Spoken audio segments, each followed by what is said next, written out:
There's no sign of them. Perhaps they won't come. Oh, Jarl Borg has many reasons to come. So he'll come. We will wait for the treacherous devil, as well as your brother. Unless you have heard from Rollo otherwise. No, King Harik. I've had no message from my brother. Season 1 of Vikings is the story of Ragnar Lothbrok, the first great Viking leader to emerge from the mists of myth and legend.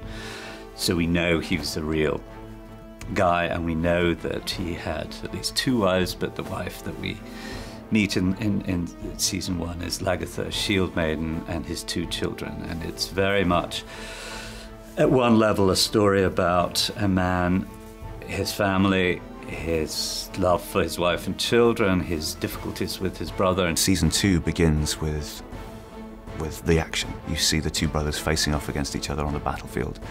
And Rollo's made his bed, and he's going to accomplish his ambitions, and he thinks he can do it without his brother. The actions of that battle have a knock-on effect to nearly every character in the series.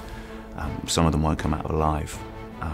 So the question about where Rollo's going in season 2 is more to do with whether he will continue down that path of just destruction and just decimate everything in his path, or if he'll be held accountable for his actions and maybe realise that rather than working against his brother, he needs to work with his brother to rise up through the ranks of Viking society. The initial aim was to show Viking society in a much more authentic way, and to engage the audience both in the lives of the Vikings but also in their gods.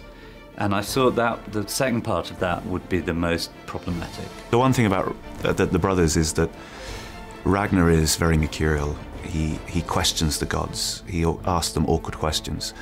Rollo trusts the gods. Rollo puts his life in the gods' hands. He believes that the length of his life and the day of his death was fated long before he was born. So he can be formidable on the battlefield because he has nothing to fear. Where Ragnar is a bit more aware of that and aware of his own fate.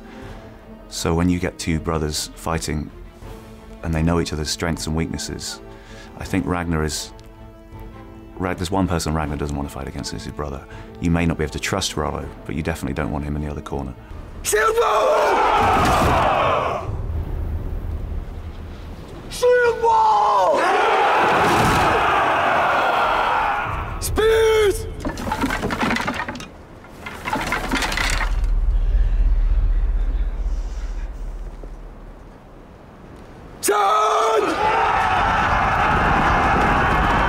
Season 1, I think we spent a long time setting up the characters, setting up the world, because it's visceral and unworldly in its landscape, and we needed to take time with that to make people buy into this world. Now we've done that. Season 2 is the beginning of the golden age of the Vikings. We're now launching these characters into the real world, and we're still just hitting the tip of the iceberg. The Vikings did so much, but you're going to start to see Ragnar rise up through the ranks of Viking society. You're going to see him meet more formidable foes.